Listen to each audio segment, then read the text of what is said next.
The Tolkien Road, Episode 164, The Hobbit, Chapter 16, A Thief in the Night.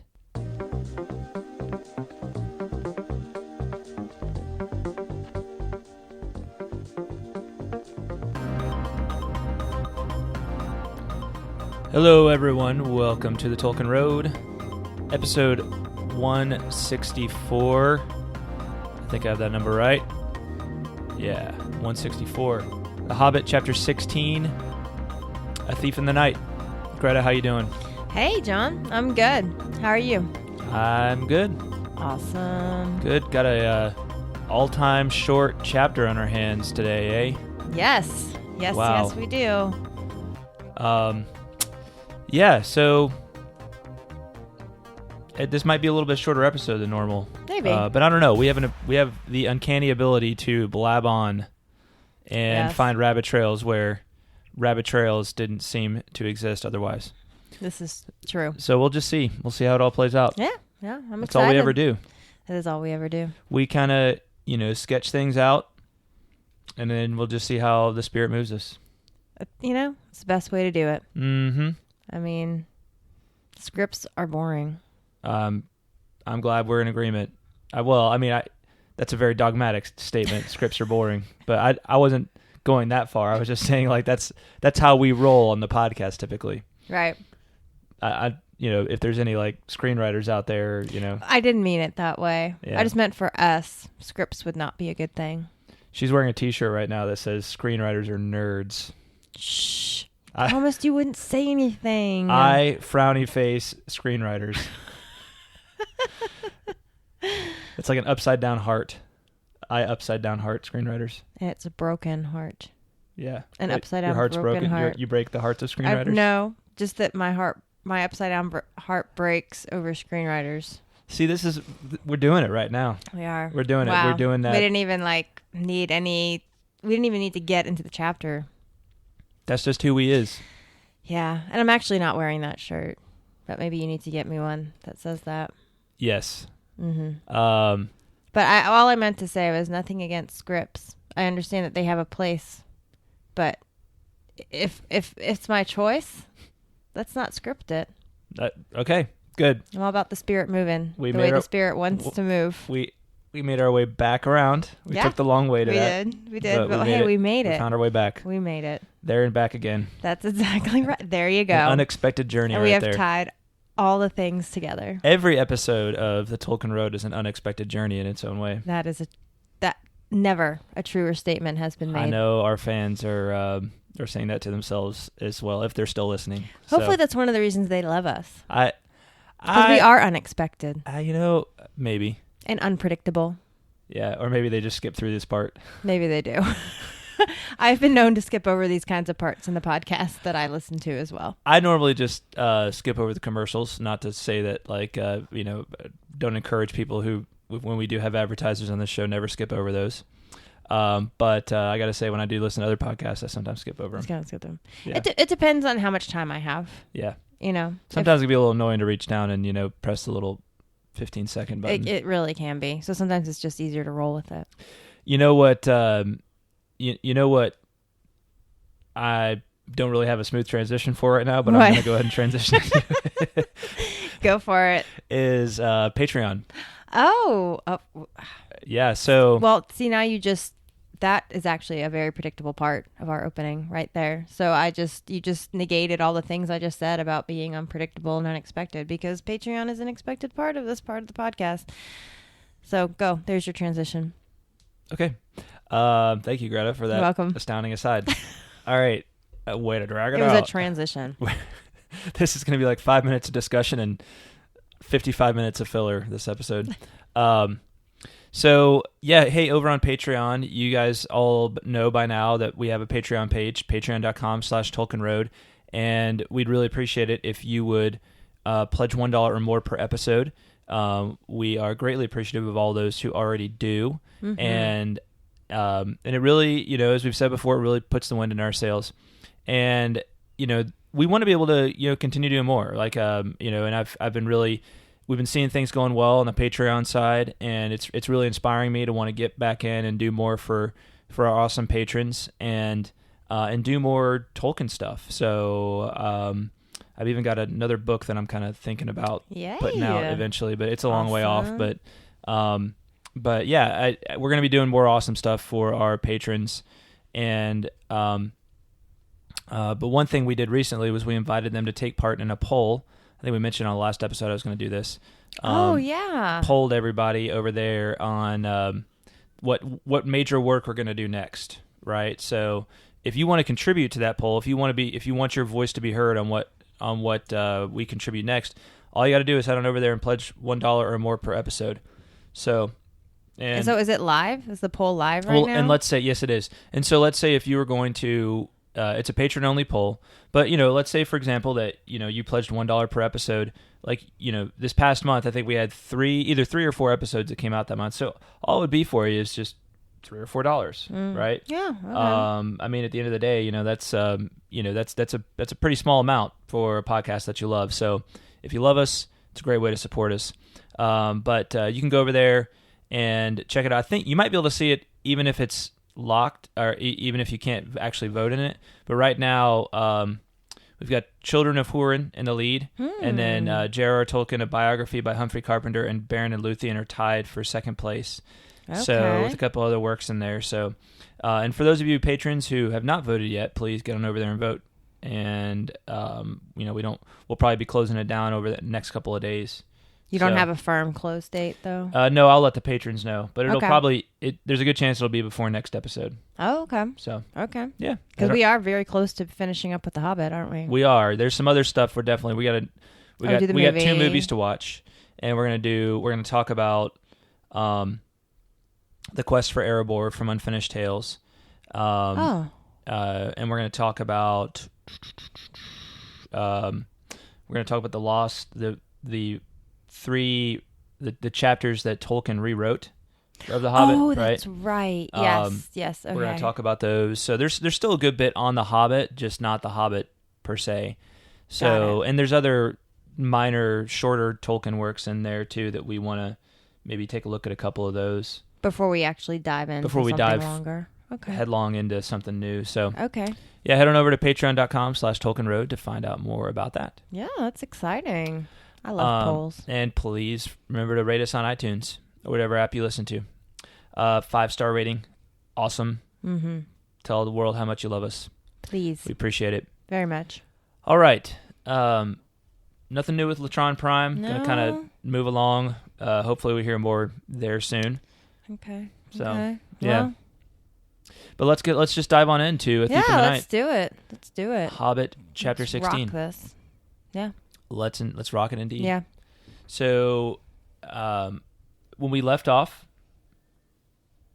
they were under siege in the mountain, right? So by Bard and the Wood Elves. The Wood Elves, that's right. By the men of Lake Town and the Wood Elves, right? Right. So, so that's where we pick up, and this chapter is really concerned with, the Arkenstone. Yes. So if you recall, Bilbo had kind of had found the Arkenstone before anyone else knew where it was, and had kind of bundled it up and kept it for himself. Whatever his reason was for doing that, he now is the only one who knows where the Arkenstone is. And he has this pretty strong sense that Thorin wants it, and we hear it even more clearly from Thorin now, right? He says, "For the Arkenstone of my father is worth more than a river of gold in itself, and to me it is beyond price. That stone of all the treasure I name unto myself, and I will be avenged on anyone who finds it and withholds it." So, yikes. Yeah, so Thorin intends to get ugly on anybody who would take the Arkenstone for himself. I wonder if he suspects that someone has it. Yeah, it's a good question. I don't think there's really any indication in this chapter that he suspects that per se. But I think honestly, if he suspected somebody had it, he would approach them. Well, if not directly, then he would probably like spy on them pretty aggressively. That's probably true. Maybe I think Thorin is at the point where he's the kind of guy where he might. I'm almost kind of surprised he's not like starting to like suspect each of them of each of the dwarves and Bilbo of thievery, right? Yeah. And be like, if we haven't found it yet, where is it? And being like, well, we're gonna look through your stuff, right? Yeah, that's true. That's true. I mean, although there is quite a bit to look through. I mean, the treasure is vast. True. And well, I'm not saying just the treasure. I'm just saying like the stuff they brought with them. Maybe. Oh, I see what you're saying. But I mean, the fact that they haven't found it in the treasure is not a huge surprise. True. But just this comment that he says, you know, I felt like he was almost speaking directly to someone, but maybe he's just trying to scare them all into being honest. Yeah. Honest fellows. I think so. Yeah. So, Dain, we find out that Dain and who is of course Thorin's cousin, and his 500 dwarf soldiers are 2 days' march from Dale. And we hear again from Roäc, right? The Raven. Oh, the Raven. The Raven, who had spoken to the dwarves in the last chapter, and but you know, Roäc is basically saying like, okay, yeah, Dain is getting close, but that there's a big siege army of men and elves that stands between them and the mountain. Right. Right. So how much help are they really going to be? Exactly. Yeah. So, you know, Thorin has looked at them and is like, well, they're my hope, right? Mm-hmm. And Roäc is saying, I wouldn't be so certain that they're hope, right? And Roäc tries to make the point that what are you going to eat, right, during the winter? Yeah, right? Winter's coming. And counsels him that the treasure is likely to be your death, though the dragon is no more. Of course, Thorin's perspective is that, hey, the men and elves in the siege have to eat as well. Right. We're not the only ones that need to eat.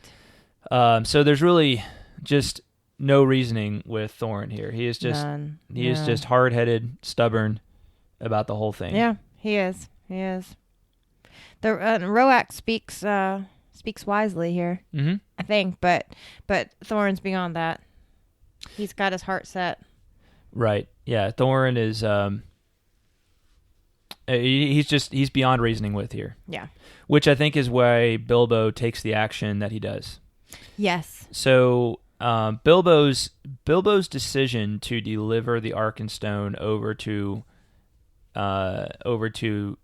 Bard and the elves is really the main focus of this chapter. Yes. And you know, I've read this is probably my third time reading through this book, and I'm surprised by every turn of the page how little I remember. I know. Of the story.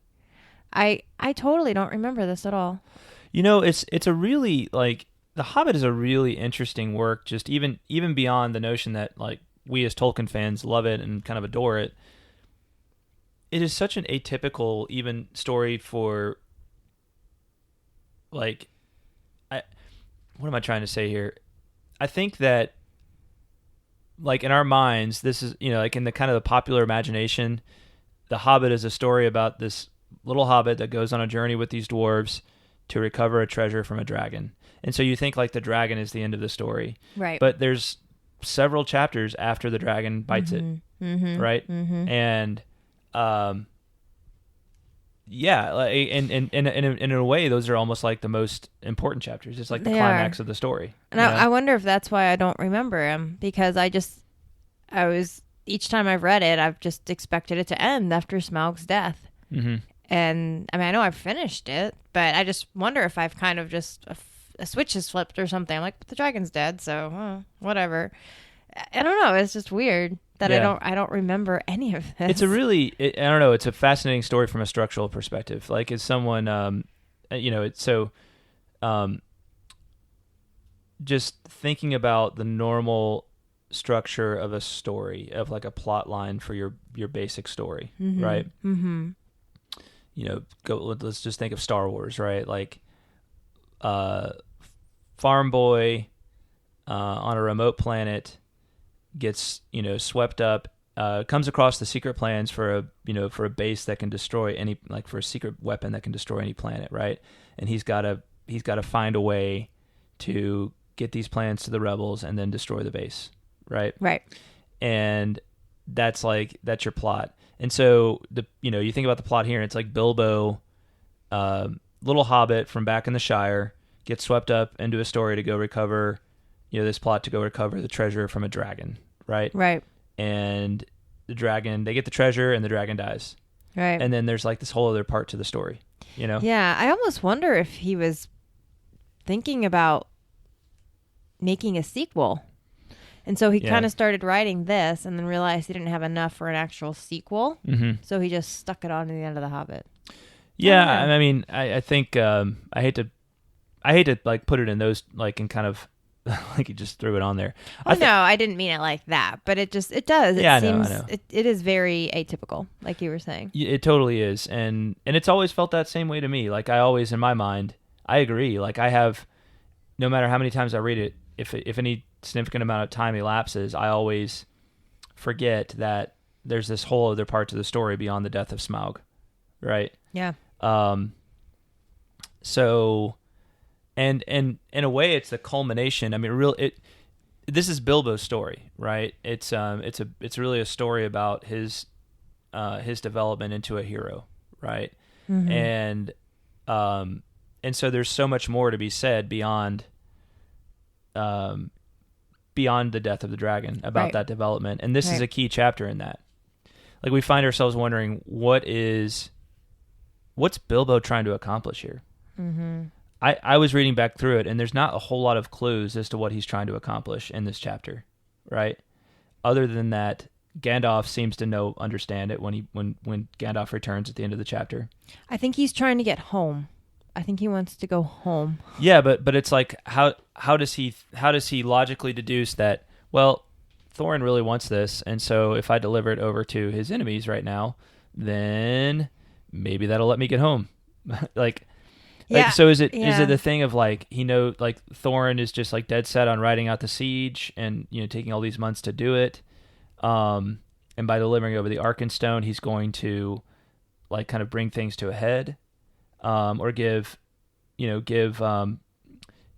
the other side something to bargain more effectively. Right, that's what I was thinking with Thorin. Yeah, that the Arkenstone was meant to be like a bargaining chip. Yeah, and that maybe it could almost be kind of like a peace offering in a way. Mm-hmm.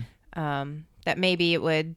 Maybe I think in Bilbo's mind, he's hoping it would bypass the whole need for bloodshed and war and everything, and just say, "Here's your Arkenstone. Now, can we all just be friends and live happily ever after? And can I go back to my Hobbit hole?" Right. But I don't know. We'll have to see if it works or not because I don't remember. Well, yeah. There's definitely more. More twists that happen beyond just this chapter. But it's surprising, I mean, up until now, like totally. Bilbo has really earned a lot of respect in the eyes of the dwarves over time. And certainly in the eyes of Thorin, by delivering the Arkenstone over to his enemies, he's like completely throwing that away. I mean, throwing away any trust, any respect, any of these things. I wonder how long this plan has been percolating in Bilbo's brain, because we don't really have any hints to it before now. I mean, the first hint is when he offers to take Bombur's watch. Yeah. And then he escapes. Well, it says that night Bilbo made up his mind, right? He made up his mind, but surely he'd been thinking through it. Well, right? Because it's a kind of I'm seeing if I can go back and find when he actually finds the Arkenstone and why, if there's any textual clues when he like decides to hide it instead of bringing it to Thorin. Yeah, I don't know. But I can't remember either. But yeah, I mean, it's a bold move, mm-hmm. for sure. Yeah, totally. Yeah, and I find it interesting here that Bilbo, like you think that ultimately to prove himself, Bilbo, like in kind of maybe a traditional sense, or I don't know, like, and it like Luke, like we'll go back to Star Wars. Luke proves himself finally by being the pilot that destroys the Death Star. Spoiler alert. Oh man. Yeah, sorry, I just ruined it for everybody. For those of you who've never seen Star Wars. Yeah, so Luke like proves himself in a warrior-like fashion. Right. Right? Yeah. That's the ultimate test for him, mm-hmm. right? Mm-hmm. Now there's some other aspects to that. He has to kind of let go. That's the real test and trust the Force, right? So there is something more to that than just kind of like he has to like slay the mighty beast or something like that. He's got to do it in a way that kind of isn't just like full on aggressive force. But Bilbo here is like it's almost like the real test for him is his ability to make peace. Right? Yeah, I know. It's weird because to broker peace. There's been so many warrior-like tests for Bilbo up to this point. Yeah. You know, I mean, with the spiders and approaching Smaug. And, I mean, there's been lots of things that you think of as being kind of, oh, this is it. You know, this is where Bilbo's going to prove himself. And, you know, but yeah, you're right. I mean, the story's still going. So there's still another way that Bilbo needs to prove himself. Yeah, it's really interesting to think about. I mean, Tolkien was not. I don't know of anywhere where he ever avowed himself to be a pacifist. He obviously fought in World War I. He did his. I mean, he seemed to have been a patriot, and during World War II for the British cause, and so there's no indication that he was like a strict pacifist or anything like that. But at the same time, when I think about Bilbo doing this, I think about like blessed are the peacemakers, right? Mm-hmm. That war, and I think this is always from his own experience and also from philosophically, theologically, all these things. War is a bad thing in Tolkien's mind, as much as he loved kind of the ancient warrior mythos, right? Yeah. And ethos. War is a nasty and horrible thing, and here we see Bilbo fighting the good fight by risking his own neck to obtain peace, right? Mm-hmm. By literally putting his life on the line to obtain peace, right? Yeah, it's going to be looked at like he's betraying the dwarves, but what he's trying to do here is he's trying to ensure peace. Yeah, is what it seems like to me. Yeah, no, that's a really good insight. I have to agree. Anyway, that's something I came away with from reading this. But let's continue. Let's continue in the chapter. So his plan kind of unfolds. He goes. Bombur's on watch at night. To the top of the wall. Right, he goes to the top of the wall. Bombur's on watch. Bombur's super cold and would rather be sleeping, and so Bilbo basically says, "Hey, I'll take the rest of your watch, right? I can't sleep anyway, so you just go and rest your weary head, Bombur." Mm-hmm. And so Bombur agrees to it, and Bilbo has a good several hours to carry out his plan now without anybody else watching. Right. So, and I like where it says Bombur would sleep. He could sleep at any time, and ever since the adventure in the forest, he was always trying to recapture the beautiful dreams he had then. So Bombur had these beautiful dreams he wanted to recapture in the forest. So he always wants to sleep now. But Bilbo, as soon as Bombur's gone, Bilbo puts on his ring, and he begins his journey to the other camp. Right. To the other camp. Yep. And it's actually a little bit of a long journey. It's actually a couple of hours, I guess, for him to get to the other camp. This is not easy terrain that he's walking through. Right. And it's dark. And it is dark. So and he's invisible. A little bit treacherous. He's not super successful at being like quiet and sneaking up on them. He ends up splashing and sneezing. Yeah. And then finally it's just kind of like, okay, here I am, right? And apparently they know that well, of course the elves know that there was some servant of the dwarves that let them out, right? And back in the wood elves, back in the hall of the wood elf, the wood king, wood elf king, whatever you call it, the elven king. So they're aware that he exists and they suspect it's him. He pulls off the ring, presents himself, and says, "Here I am, and I want to speak to Bard." Let's see here. Do I have that right? But Bard will remember me, and it is Bard I particularly want to see. Yeah, so he wants to speak to Bard. This is interesting. You remember, as a side note, I remember when we were reading through the chapters of Lake Town, I don't know that the name Bard ever came up. We talked about this. Right, that's what I'm saying. I'm going back to that. Oh, right. Yeah. the name Bard didn't come up until the chapter until Fire and Water, when he kills Smaug. Right. Because they keep referring to him as the grim-faced man. Yeah. But they don't give him a name. Right. Right. Until just a chapter or two before this. But we assume that Bard is the barrel man, right? That found them in the barrels and took them the rest of the way to Lake Town. Right. Yes. Because isn't he described as a grim-faced man? I believe so. So that's an interesting little just aside there, because everyone assumes that Bard is this barrel man, and maybe this points more to it, because Bilbo knew Bard, and Bard knew Bilbo before this, apparently. So how would that have been? Well, Bard must have. Does Bard mention that anywhere in this chapter? Like, oh, here's that guy that I took, with the dwarves. I don't. Or does he think mention in so. a previous chapter that I knew that I was the one that brought the dwarves to Lake Town, or anything like that? Not that I remember, but I guess it's. I mean, apparently it's kind of assumed that we've figured that out. Yeah. I don't know. It's an interesting little mystery of the text. That why have we always assumed that Bard is? Is it because of the movie? Is the barrel man? No, I think people. I think this was assumed before that. Let me see here. I'm looking on Tolkien Gateway here to see what we can find. Because I remember talking about this when we were doing our movie review episode, where I didn't realize that, because by the time we watched, the point in the book where the movie stops, the second movie stops, we had not been given the name Bard yet. So I remember I was confused by who Bard was. Yeah.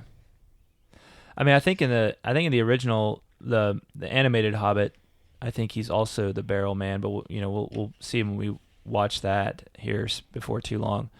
But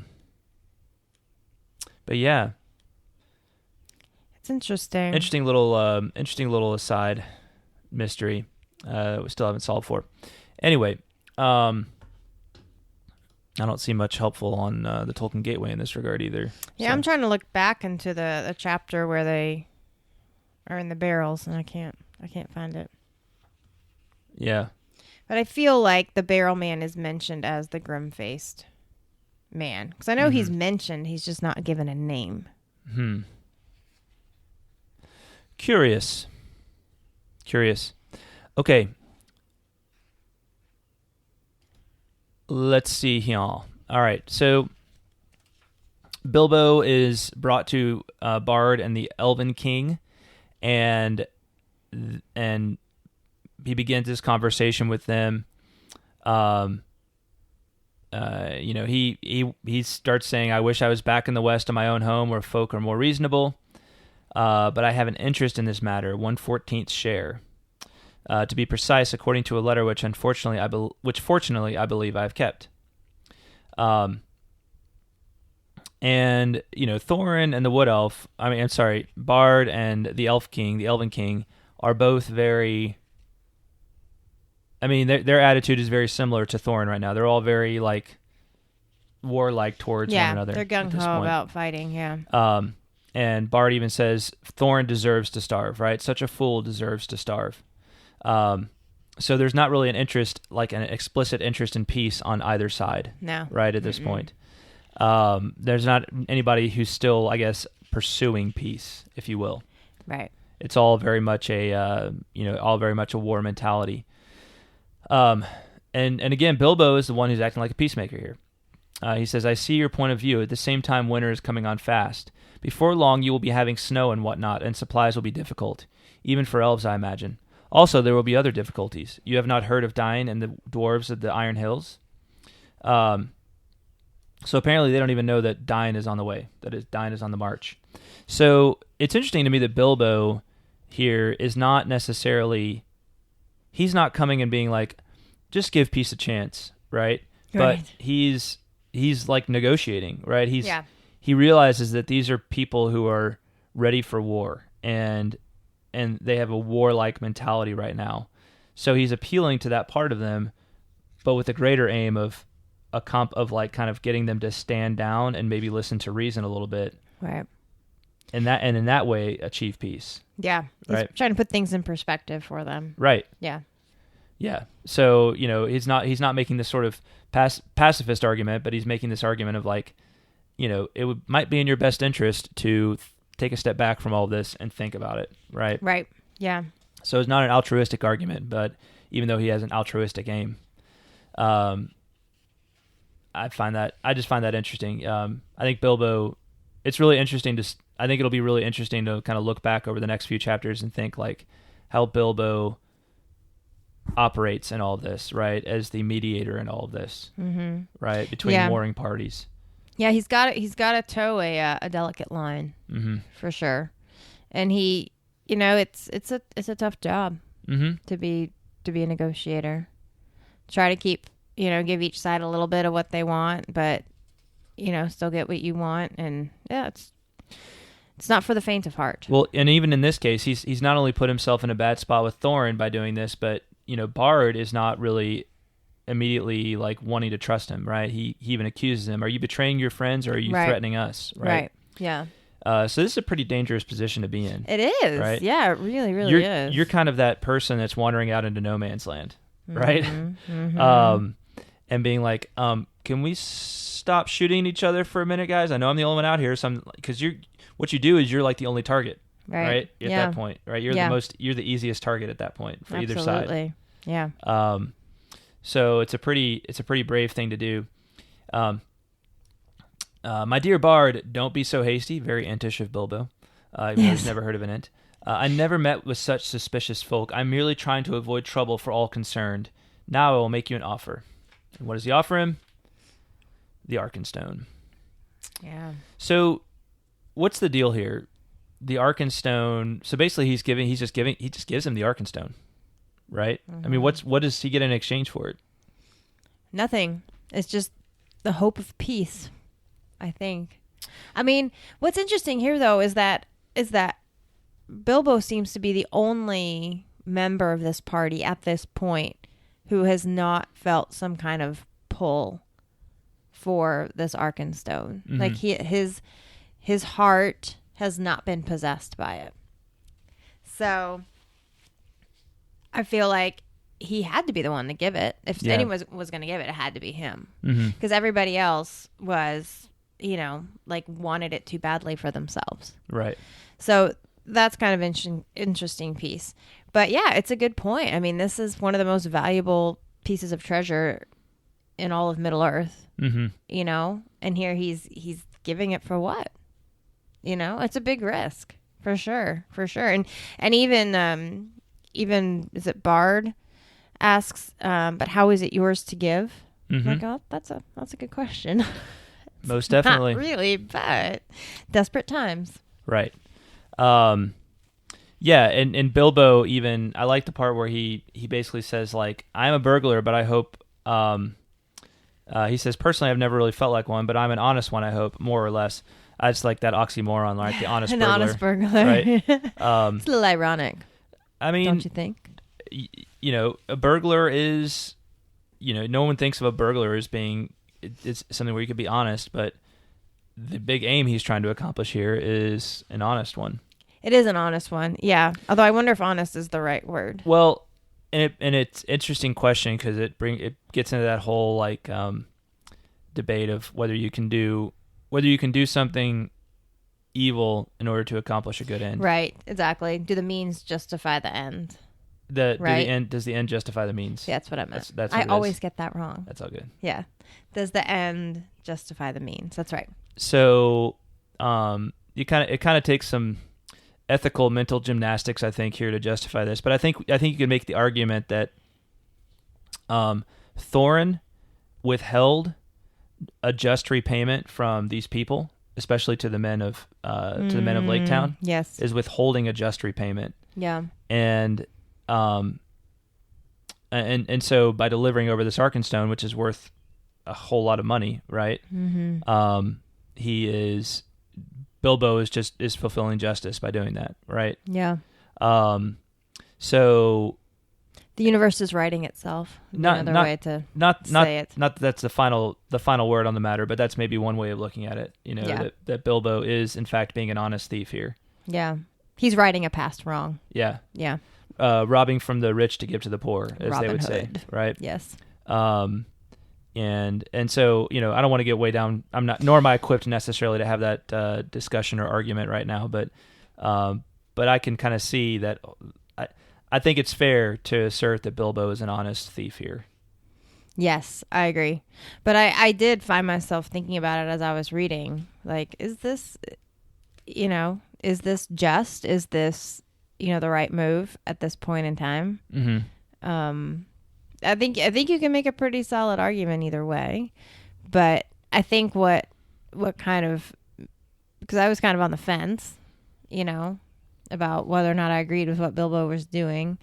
But then at the end, we see that Gandalf returns, and he says to Bilbo, "Well done, Mr. Baggins." Mm-hmm. And I was like, oh, okay. If Gandalf's cool with it, then I guess I'm cool with it too. Well, and Gandalf seems to understand what Bilbo is trying to pull off. Yeah, here. I think he does. Yeah. So, it's... also when a state of war exists, which effectively that's what exists right now when they're in a siege on one another, is things get a whole lot trickier as far as what's right and what's wrong. That's true. Right? What is that expression? All is fair in love and war. Right? Yeah. Which I don't know about the love part, but yeah. that's pretty cynical. But in war, obviously, there are rules. They're kind of different rules, right? Right. Rules of the game. Yeah. And we can argue about whether that's right or wrong, but yeah, people have to do certain things that they otherwise wouldn't do, right? For the sake of survival. Right. Yeah. So yeah. To doing what you can to ensure the most good for the most people. Well. And even there, you've got to be careful about making those kinds of doing evil that good may result sorts of things. It's really got to be something you're very circumspect about. But there isn't always time to be circumspect about everything. No, it's true. Either. It's true. Yeah. So I think Bilbo does the best he can in a difficult situation here. I was surprised to see Gandalf again. I didn't remember this part either. I know it always this part's. I think it's similar every time I read this. Like, Gandalf has been gone for such a long time from the story that you almost forget he was a part of it in the first place, right? I mean, he parted ways with him. It was right after Bjorn's house, right? Yeah, it was. It was back in. We're in chapter 16 right now, and I think he parted ways with them at the beginning of chapter 8. Yeah, that's right. Yep. So, no, at the end of chapter 7. Well, same thing, right? Right. So he's not in chapter 8 at all. From the beginning of chapter 8 all the way to the end of chapter 16, Gandalf is not a part of the story. Because he said goodbye then, and really goodbye. That's right. On the last page of chapter 7. Sorry. Yeah. So we've been, gosh, what is that? 8 chapters without him. Yeah. We've been without him as long as we were with him. No longer than we were with him. Yeah, it's kind of like that thing where you learn to get used to not being around somebody after they've been gone for a while. Right. And then all of a sudden, I'm back. Yeah. Right. Yeah, and it's a shift in dynamic and routine. And yeah. Yeah, I was surprised. It's interesting to me that he's on this side. That he's on the side with the Wood Elves and the men of Lake Town. I would have expected him to go to the mountain. Well, I don't know that he's necessarily on their side, but he's not, it's I meant siege. literally. He can't get into the mountain, right? You don't think even Gandalf could get through? Well, I'm sure he could, but I think we'll find out more about what Gandalf is up to in the next few chapters. So, but yeah, there we have it. Chapter 16, the shortest chapter in all of Middle-earth. Yeah, and so at the end, Bilbo makes it back in time to wake Bombur at midnight, like he said he would. Mm-hmm. And then he goes to sleep. And what does he dream of? Bacon and eggs. Bacon and eggs. Yum. Yummy. Sounds bacon. Like delicious dreams. Mm-hmm. Mm-hmm. Alrighty. Let us do some haiku. Oh, yes. Haiku time.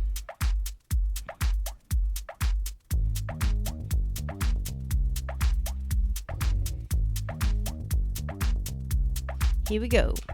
1, 2, 3, 4, 5, 6, 7, 8, 9, 10, 11, 12, 13, 14, 15, 16, 17 syllables in haiku. 1, 2, 3, 4, 5, 6, 7, 8, 9, 10, 11, 12, 13, 14, 15, 16, 17 syllables in haiku. Boom. Alrighty. All right. Here we go. Rock, paper, scissors. Rock, paper, scissors, shoot. Rock, paper, scissors, shoot. Oh, I win. You win. You go first. Okie dokie. With siege set under moonless skies, Bilbo steals out in stealth. Peace to spy. Ooh, that's real good. Thanks. You're welcome. That's really good. All right. Here's mine. A shrewd parley. A curious meeting. Dreams of bacon, eggs, home. Nice. Thanks. Bacon, eggs, home. Yeah.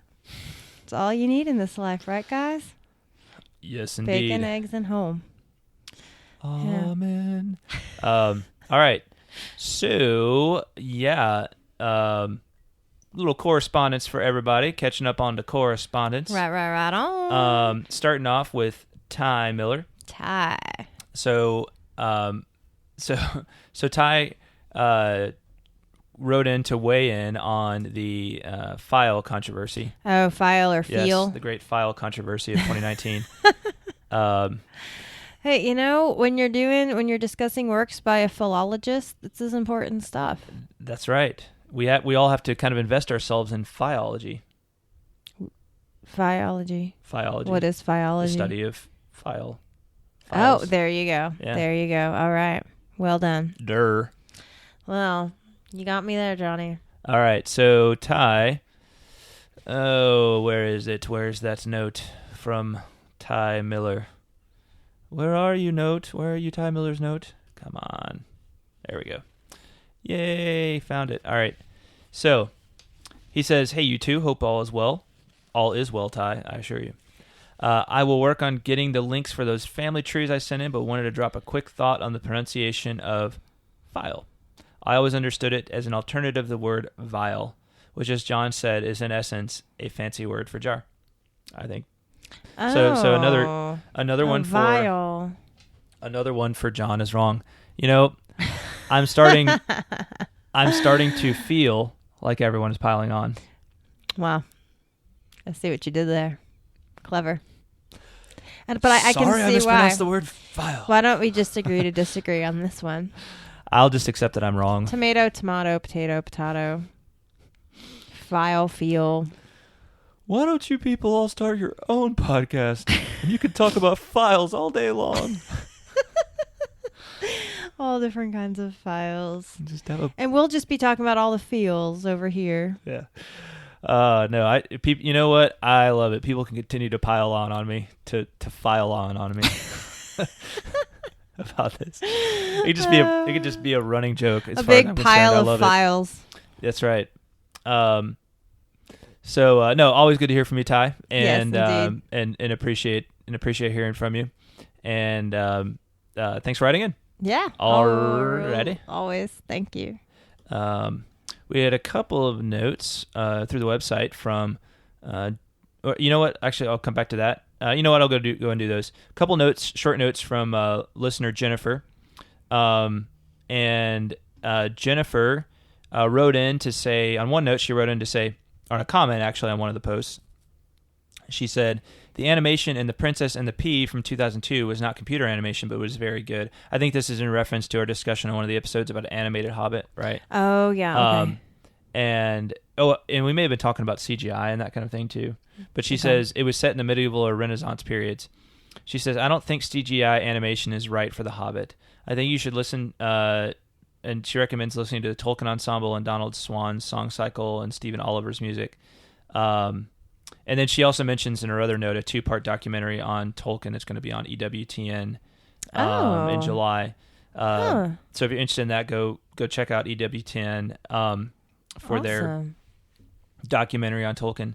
But I want to, for the animation thing, Yeah, and I would not really want to see like a Pixar style or anything like Yeah, that. I know Hobbit. we talked about that. I yeah. would love to see like animation that is very like Miyazaki-esque or even that borrows heavily from like that kind of bases itself in Tolkien's own artistic style. I know he wasn't necessarily a professional art animator or anything like that, but I love his style, and I would love to see something like a telling of his stories, his Middle-earth stories, in a style very much like that's kind of rooted in that. Yeah. You know? Mm-hmm. Has kind of an oddity. It doesn't look like super cool animation for all the, cartoons these days. It's like, it's just kind of its own. I would just love it if it had like its own weirdness to it. I see what you're saying there. So anyway, thanks for the note, Jennifer, Yeah. and appreciate your thoughts on that matter. Let's see here. Oh, we had a note from. Oh, let's go back to Teresa Colangelo, our Italian listener from Sweden.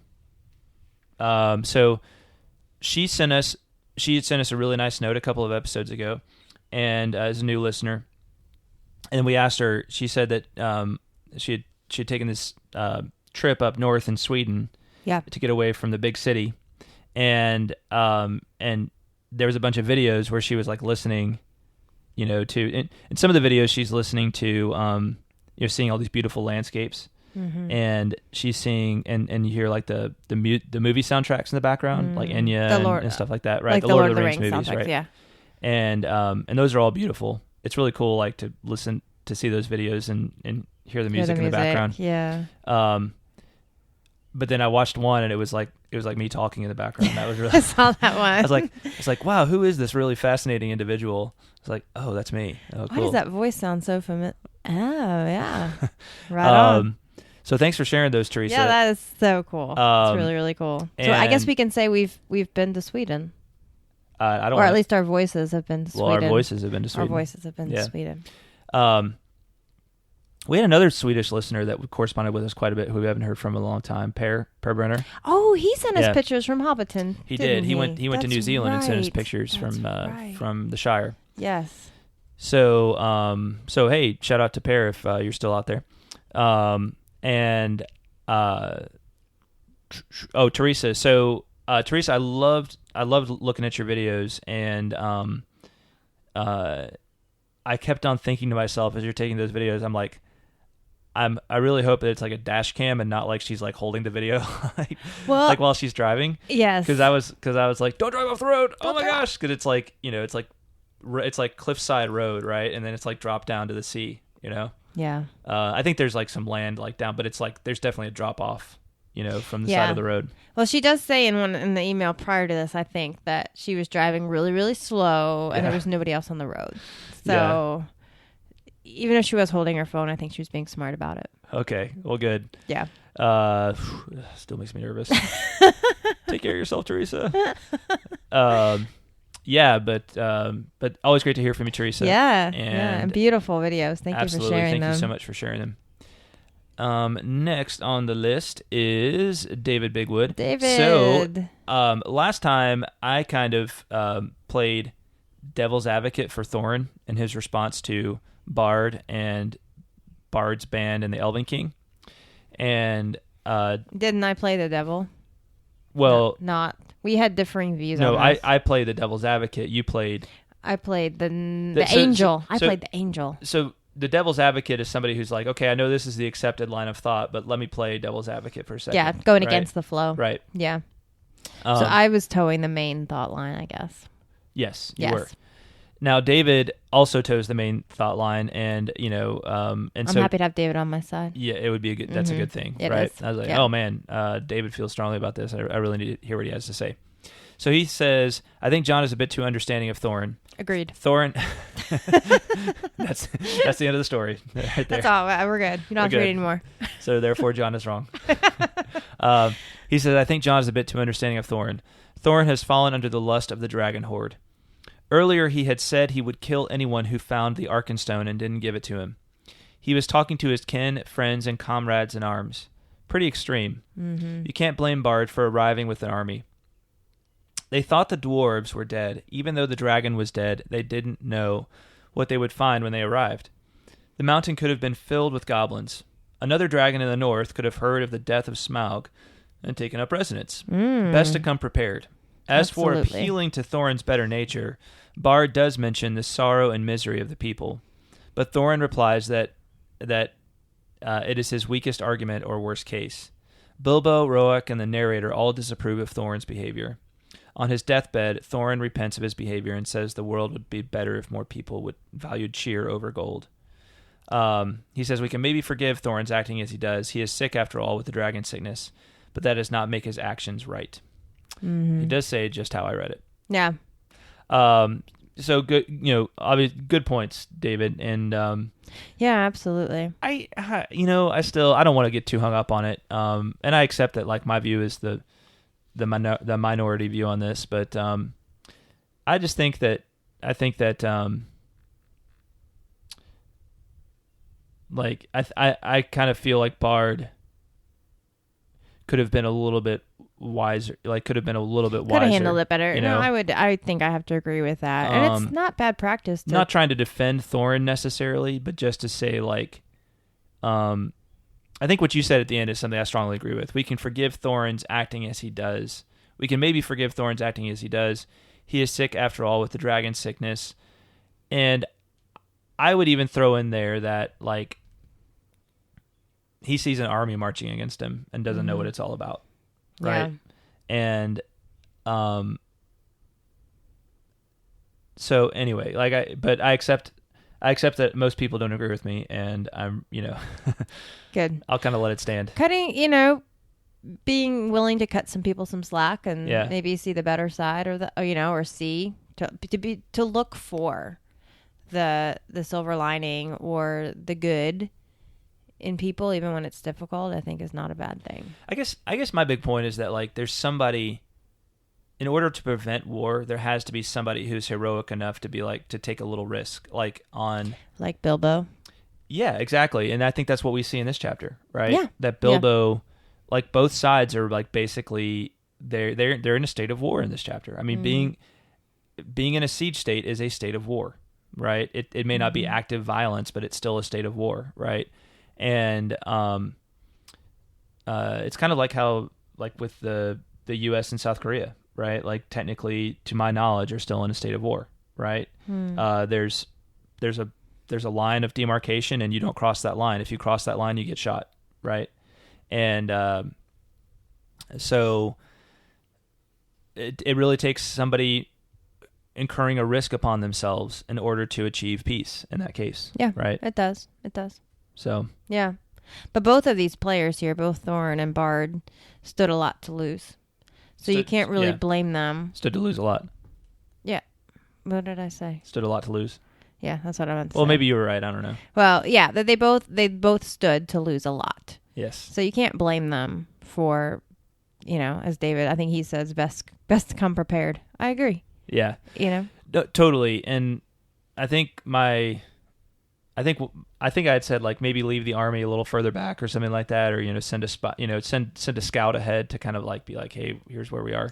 Right. Instead of I know what you're saying. To be sure, okay. Thorin was not in a position to really Thorin was in a position to be kind of warlike anyway. And he was, and I don't think. Yeah, I mean, I see what you're saying, but I don't know that it would have made any difference given Thorin's state of mind. All right. Well, cool, David. Appreciate hearing from you, and always value your perspective on these things. So.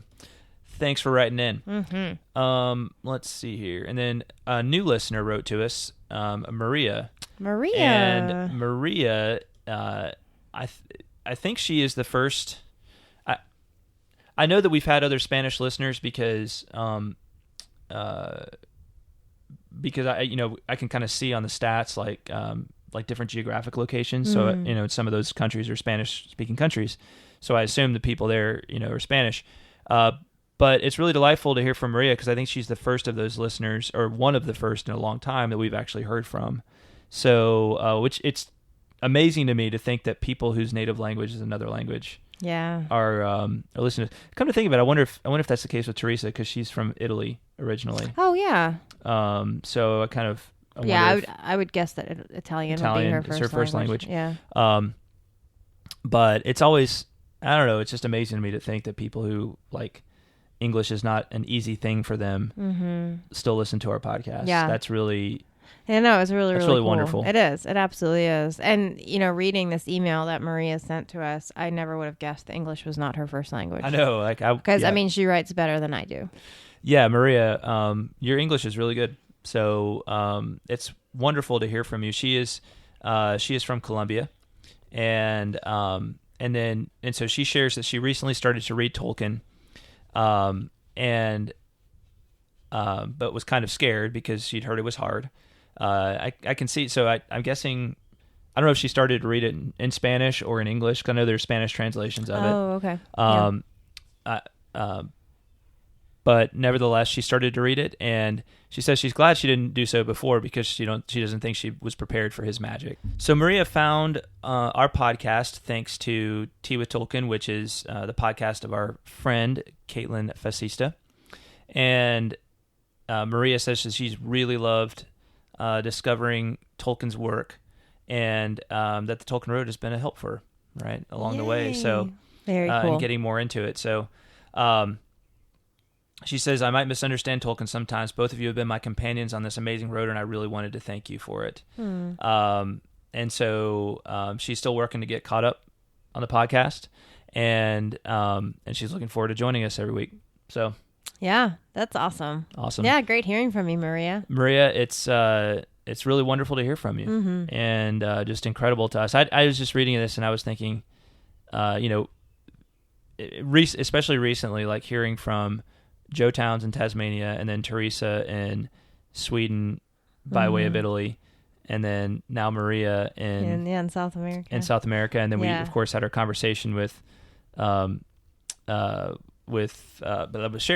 right? With Sharon in Australia, and it's like, man, this is just incredible to me that we're able to correspond with all these folks from all over the world and different cultural backgrounds, different languages, and it's wonderful to me how it really is how so Tolkien's works and thought bring us all together. Absolutely, yeah, absolutely. And it's something really, we share really in common. So, I just feel blessed to be a part of some little small part of that. Yeah, same for sure. So, all right. So awesome to hear from Maria, and Maria, please do keep in touch. Yes, please.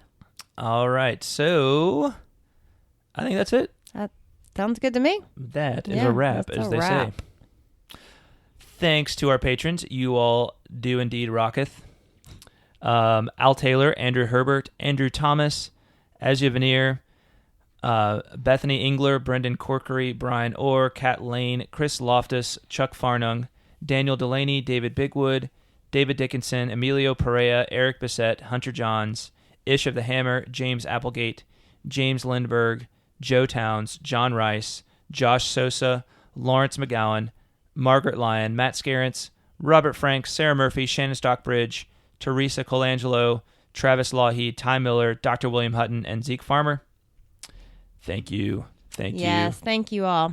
You're the best. Thank you. All right. Anything else, Greta? Not at the moment. No. Should we wait a moment? Good. No. I'm sorry. Okay. I just meant to say no. I was just trying to make my no sound a little bit more than just no. Oh, no. Moving on. Done. Put a fork in me. That's right. All right. Thanks for listening, everybody. Yes, thank you, guys. And we will talk at you next time. Yes. All right. Bye, y'all.